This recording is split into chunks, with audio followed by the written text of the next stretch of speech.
A'udzu billahi minasy syaithanir rajim. Bismillahirrahmanirrahim. Assalamualaikum warahmatullahi wabarakatuh. Alhamdulillahi rabbil alamin. Wassalatu wassalamu ala asrafil anbiya'i wal mursalin Sayyidina wa maulana Muhammadin wa ala alihi wa sahbihi ajma'in. Subhanaka la ilma lana illa ma 'allamtana innaka antal alimul hakim. Rabbis shrah li sadri wa yassir li amri wahlul 'uqdatam min lisani yafqahu qawli. Ikhwatal iman rahimani wa rahimakumullah. Al-Quran merupakan kitab suci umat Islam yang diturunkan kepada Nabi Muhammad sallallahu alaihi wasallam, yang merupakan penyempurna dari kitab-kitab suci terdahulu sebelumnya. Seperti yang sudah kita ketahui, Al-Quran itu sepertiganya berisi tentang kisah-kisah Rasul, kisah-kisah orang beriman, pokoknya tentang kisah-kisah umat terdahulu, agar bagi kita dapat menjadi pembelajaran dan diambil hikmahnya. Kemudian sepertiganya lagi berisi tentang hukum-hukum Allah, dan sepertiganya lagi berisi tentang akidah. Baiklah, kali ini kita akan coba bahas tentang Ashabus Sabti, merupakan kisah tentang suatu kaum yang dikutuk oleh Allah Subhanahu wa taala menjadi kera.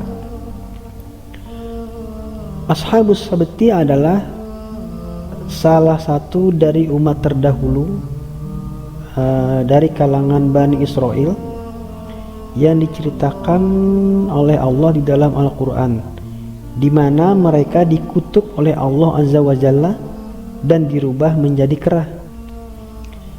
Kisah ini diceritakan di beberapa ayat di dalam Al-Quran. Ada di surat Al-Baqarah, tetapi yang lebih lengkap ada di surat Al-A'raf ayat 163 sampai 166. Bagaimanakah kisahnya suatu kaum bisa diubah menjadi kera, dan apa yang mereka perbuat sehingga Allah murka dan mengutuk mereka menjadi kera? Pada kali ini akan kita ceritakan tentang Ashabus Sabti. Ikhwatal iman yang dirahmati Allah, menurut Al-Mahalli dan As-Suyuti dalam tafsir Jalalain mengatakan bahwa Ashabus Sabti ini adalah kaum Bani Israel yang tinggal di pinggir Laut Merah, yaitu kota Ailah. Namun ada juga beberapa riwayat yang mengatakan di daerah Madian. Yang jelas mereka itu tinggal di tepi pantai dekat laut, dan mata pencaharian utamanya adalah mencari ikan, yaitu sebagai nelayan. Jadi dahulu kaum Yahudi Bani Israel itu terikat perjanjian dengan Allah Subhanahu wa taala. Pada awalnya Allah Subhanahu wa taala memerintahkan kaum Bani Israel untuk beribadah dan mengagungkan hari Jumat, karena dari awal dunia itu sebenarnya hari Jumat itu sudah dimuliakan. Seperti Nabi Adam diciptakan di hari Jumat. Nabi Adam kemudian disuruh tinggal di surga di hari Jumat. Nabi Adam diturunkan ke bumi di hari Jumat. Kiamat ditegakkan di hari Jumat. Jadi hari Jumat itu memang sudah dimuliakan sedari dahulu. Bahkan orang-orang yang mukmin, orang mukmin, apabila mereka meninggal di hari Jumat, mereka mendapatkan kemuliaan, dan salah satu tanda-tanda husnul khotimah. Karena memang hari Jumat itu memiliki banyak keutamaan dan kemuliaan dibandingkan hari-hari lain. Akan tetapi menurut Bani Israel, hari yang lebih utama itu adalah hari Sabtu, karena Allah menyelesaikan penciptaan alam semesta itu kan pada hari Jumat terakhir. Jadi semesta diciptakan dari hari Minggu, Senin, Selasa, Rabu, Kamis, dan Jumat. Kemudian menurut Bani Israel, ini menurut mereka ya, menurut Yahudi Bani Israel, Allah pada hari Sabtu itu beristirahat.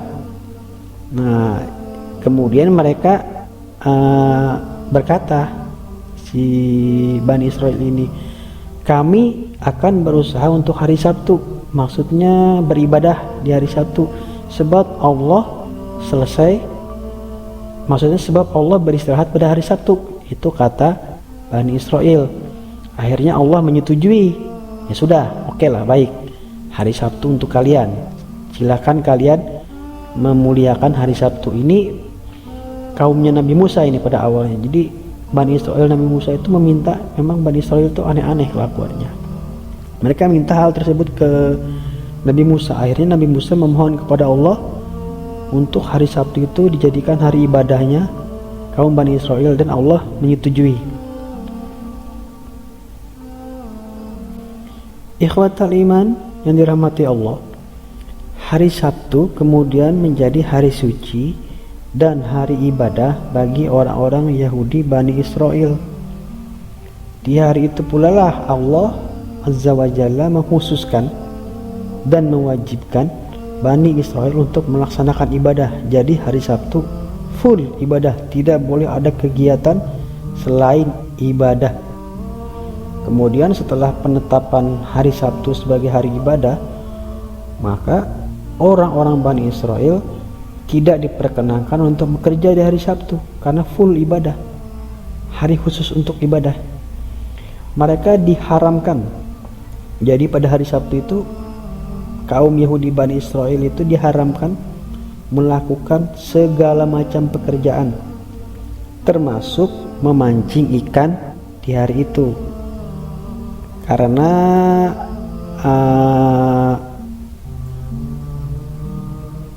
kaum Bani Israel yang tinggal di pantai itu, mereka kan mata pencaharian utamanya adalah mencari ikan, nelayan. Jadi mereka tidak boleh melaksanakan pekerjaan memancing ikan di hari Sabtu tersebut. Allah Subhanahu wa ta'ala lantas menguji ketaatan kaum Bani Israel yang pada waktu itu tinggal di pesisir pantai tersebut. Jadi peristiwa ini terjadi di zamannya Nabi Daud alaihi salatu wassalam. Akan tetapi ada juga riwayat yang mengatakan hal peristiwa ini terjadi pada zamannya Nabi Musa alaihi salatu wassalam. Jadi ada perbedaan pendapat. Kemudian dikarenakan Allah ingin menguji ketaatan kaum Bani Israel tersebut, Allah lantas menjadikan banyak ikan-ikan yang bermunculan dan berdatangan di tepi pantai pada hari Sabtu. Jadi hari Sabtu itu ikan-ikannya pada keluar, pada lompat-lompat, bisa kelihatan gitu dari pinggir pantai itu terlihat ikan itu tuh berenang, melompat-lompat, seakan-akan memanggil, pancinglah aku, begitu. Akan tetapi pada hari lain selain hari Sabtu, ikan-ikan itu tidak berdatang di tepi pantai, jadi lebih sulit mencarinya, harus benar-benar ke tengah laut, terus lebih lama di lautnya untuk mencari ikan. Pokoknya tidak sebanyak, tidak semudah pada hari Sabtu di mana ikan-ikan tersebut bermunculan. Kemudian ketika kaum Bani Israel tersebut mengetahui jikalau ikan-ikan banyak bermunculan di hari Sabtu, mereka melihat di hari Sabtu banyak, sedangkan di hari lain tidak. Kemudian mereka berpikir. Jadi Bani Israel ini emang cenderung selalu mikirin apapun gitu. Kemudian mereka berpikirlah gimana caranya mengakali aturan Allah. Jadi mereka melakukan hilah namanya, tipu daya. Mereka mentipu daya Allah. Kemudian mereka mendapat ide bagaimana caranya mendapatkan ikan di hari Sabtu tanpa bekerja di hari Sabtu. Ikhwatal iman yang dirahmati Allah, kaum Bani Israel lantas mengatur rencana dan tipu daya untuk Sabtu depannya. Jadi ketika datang hari Jumat, mereka memasang jaring-jaring ikan dan membuat tambak-tambak ikan di lokasi di mana biasanya ikan muncul pada hari Sabtu. Jadi mereka itu pasang jaring, terus memasang tambak-tambak, membuat perangkap ikan di hari Jumat itu. Mereka membuat perangkap ikan karena diharapkan pada hari Sabtu ikannya akan tertangkap. Nah, jadi pemasangan jaring ikan itu kan bertujuan untuk menjadikan ikan-ikan yang berdatangan supaya tertangkap, jadi nggak bisa keluar lagi. Mereka akan terjebak di dalam jaring-jaring dan tambak-tambak yang dibuat oleh kaum Bani Israel. Jadi dengan adanya jaring dan tambak tersebut tentu saja akan memudahkan mereka untuk mendapatkan banyak ikan. Begitulah awalnya kaum Bani Israel mempermainkan aturan Allah. Meskipun pada hari Sabtu mereka tetap beribadah seperti biasa, akan tetapi tindakan itu kan jelas membuat Allah murka, karena itu melakukan hilah, tipu daya namanya, ngakalin gitu. Kalau bahasa kita sekarang itu ngakalin. Itu sama seperti misal Allah sudah mengharamkan khamar. Allah sudah mengharamkan khamar, banyak atau sedikit tetap haram walaupun tidak memabukkan. Akan tetapi kan ada orang-orang zaman sekarang yang mengatakan ini buat penghangat badan, ini buat obat, ini cuman diminum sedikit, ini cuman dicampurkan sedikit ke makanan hanya untuk membuat penambah rasa. Itu kan mereka melakukan tipu daya namanya, ngakalin. Padahal kan Allah sudah jelas-jelas mengharamkan khamar. Jadi sama seperti Bani Israel ini, Allah sudah jelas-jelas mengharamkan mereka untuk melakukan aktivitas selain ibadah di hari Sabtu. Jadi mereka ngakalin aturan Allah. Kemudian saat tiba hari Minggu, itu terlihat memang benar ikan-ikan banyak yang terperangkap dalam jaring dan tambak yang mereka buat. Seperti yang tadi diceritakan, mereka hari Jumat memasang jaring dan tambak-tambak di laut.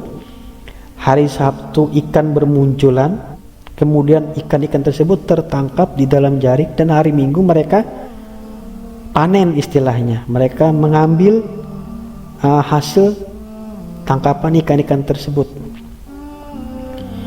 Setelah mendapatkan ikan-ikan tersebut, mereka kemudian melakukan aktivitas perdagangannya. Mereka jual beli ikan tersebut, kemudian mereka memasaknya, begitulah seterusnya, seperti aktivitas di pasar seperti biasanya.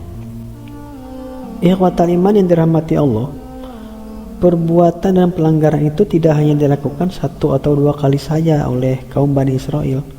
Sering mereka melakukan hal tersebut berulang-ulang setiap minggunya. Setiap Jumatnya mereka memasang jaring, kemudian hari Minggunya panen. Begitulah. Kemudian cara ini semakin banyak dilakukan oleh orang-orang Bani Israel. Mereka mengikuti cara-cara ini. Terus berlangsung.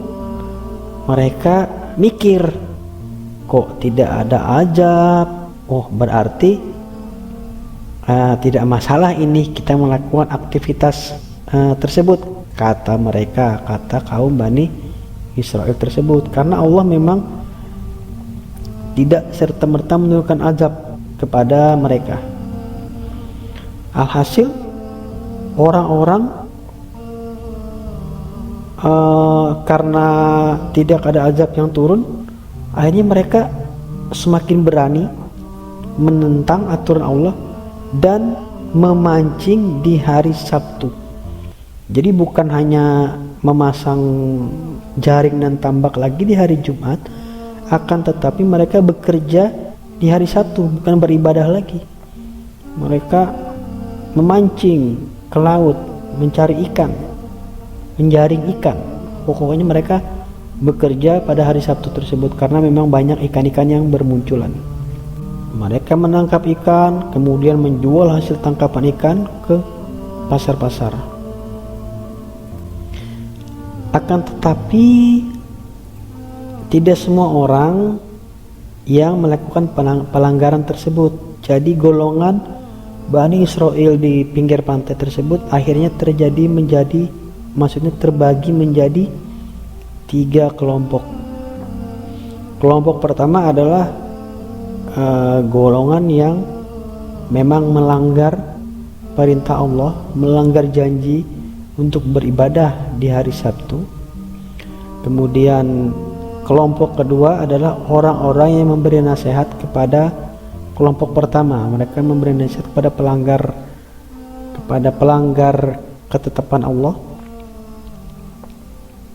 Kemudian kelompok ketiga, kelompok ketiga ini adalah kelompok yang membiarkan kelompok pertama, akan tetapi menasehati kelompok kedua agar tidak usah menasihati kelompok pertama. Jadi kata kelompok ketiga, udahlah, kalian itu tidak usah menasehatin mereka, biarkan saja mereka. Itulah yang dikatakan kelompok ketiga. Jadi mereka malah menyuruh kelompok kedua itu untuk tidak melakukan apa-apa seperti mereka. Seperti yang disebutkan di dalam Al-Quran surat Al-A'raf ayat 164,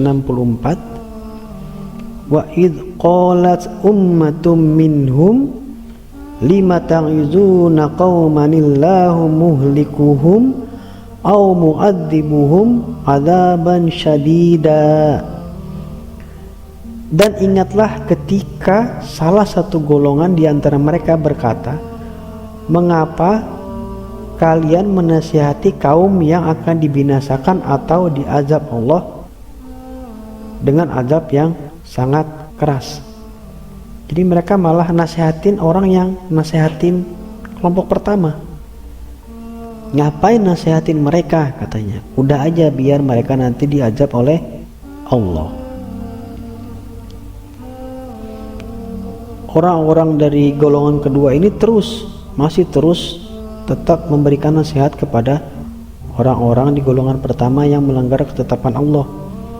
Akan tetapi lama-lama mereka malah makin tidak peduli.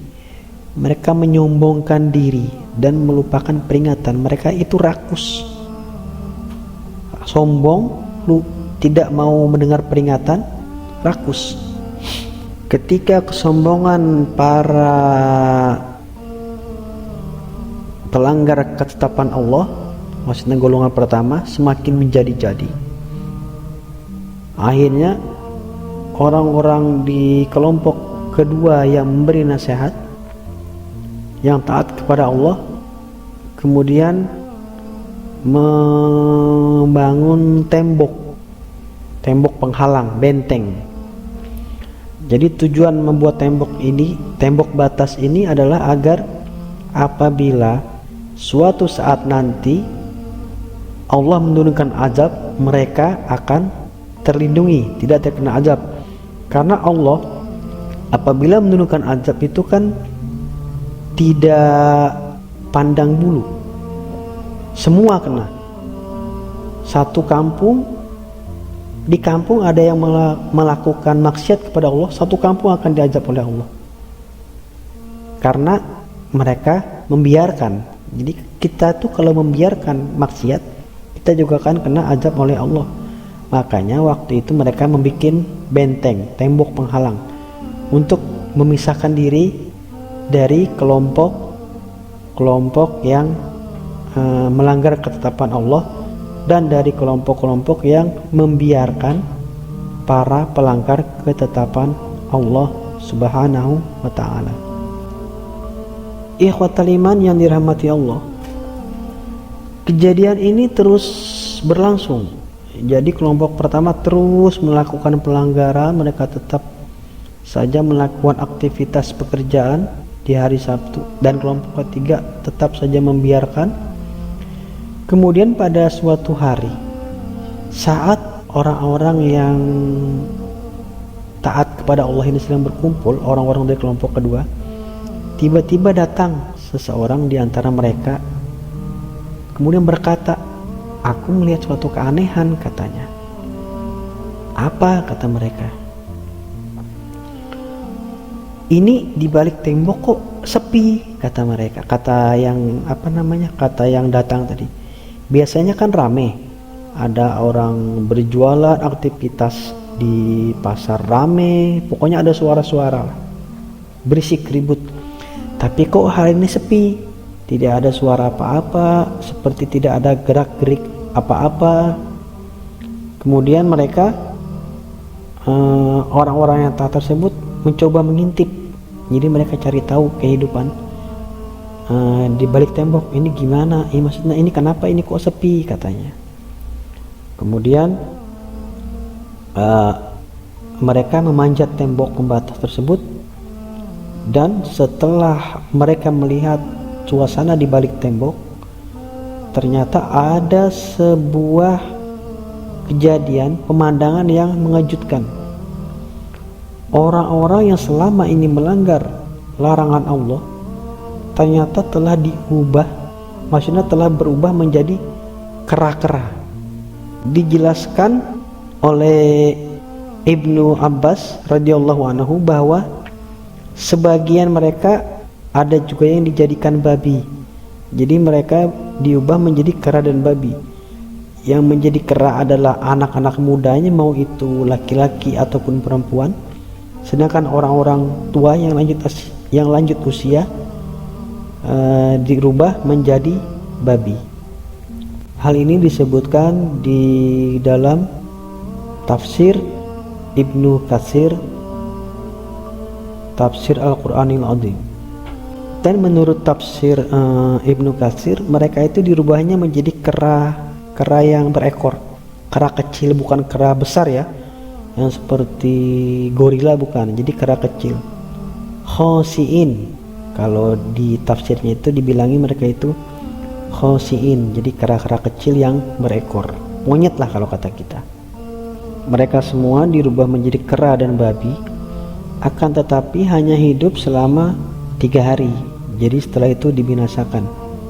Jadi tidak ada bereproduksi, tidak ada melahirkan. Jadi jangan ditanyakan apakah kera-kera dan babi sekarang merupakan keturunan dari Bani Israel yang dikutuk. Bukan, karena mereka tidak bereproduksi, mereka hanya bertahan hidup selama 3 hari. Akhirnya orang-orang yang taat kemudian membuka pintu gembok pemisah dan menghampiri saudara-saudara mereka yang telah berubah menjadi kera. Akan tetapi mereka sudah tidak bisa mengenal lagi saudara-saudara mereka, karena sama semua bentuknya, sudah seperti kera. Berbeda halnya dengan para kera-kera tersebut, para pelanggar ketetapan Allah yang berubah menjadi kera, itu masih bisa mengenali saudara mereka yang manusia. Jadi mereka menangis, mendatangin saudara-saudaranya, menciumi bajunya, karena mereka masih mengenali. Mereka mendatangi mereka dengan menangis. Akan tetapi orang-orang yang taat tidak bisa menolong dan tidak bisa berbuat apa-apa lagi. Mereka hanya bisa berkata, "Sudah dibilang, kan kami sudah melarang dan menasihati kalian, tapi kalian tidak peduli." Akhirnya kera-kera itu menyesal dengan perbuatan mereka. Akan tetapi seperti yang sudah dikatakan, semua takdir Allah. Mereka sudah diajak oleh Allah untuk menjadi kera, dan mereka tidak bisa makan dan tidak diberikan keturunan. Akhirnya mereka hanya bisa bertahan hidup selama 3 hari. Setelah itu mereka mati. Begitulah azab pedih Allah untuk orang-orang yang melanggar larangan Allah di hari Sabtu. Maka mereka dikatakan sebagai ashabus sabti. Ikhwatal iman yang dirahmati Allah, begitulah cerita tentang ashabus sabti. Jadi kita jangan pernah main-main dengan ketetapan Allah. Jangan mencari-cari celah.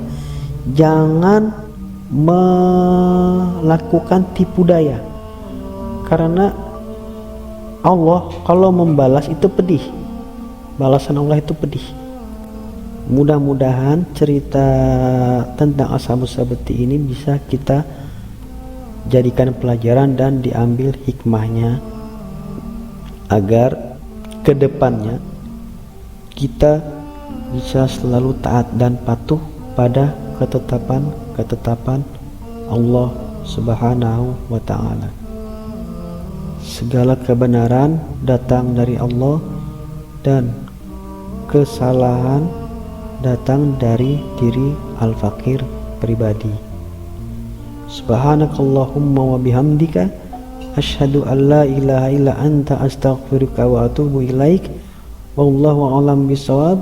Wassalamualaikum warahmatullahi wabarakatuh.